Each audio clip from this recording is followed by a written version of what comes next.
سلام مجدد. در این پارت دوم میخوایم در مورد شرایط بورسی چین بر شما معلومات بدم.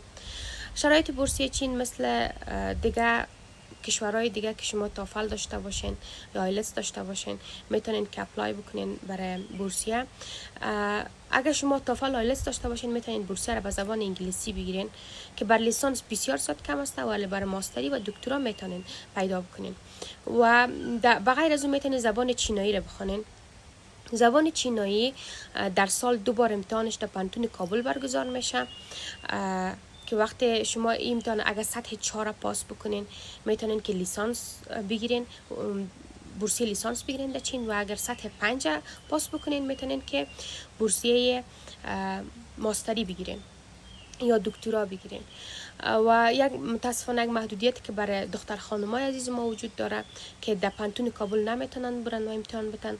یکی از دوستای ما بود که در ایران رفت و در دانشگاه تهران امتحان داد و فعلا در چین است و درس میخونه. یک راه حلش هست.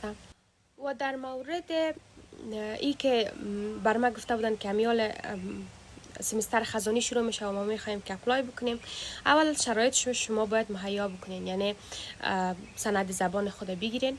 وقتی که سند زبان گرفتین، یعنی تا جنوری اگه شما میخواین در چین برین درس بخونین، تا جنوری سال بعدی شما باید که اسنادهای خود پوره بکنین، چون آل می است و تمام ثبت نام‌ها کم کم درو بسته میشه، یعنی دیگه ثبت نام برای سمستر خزانی ما نداریم.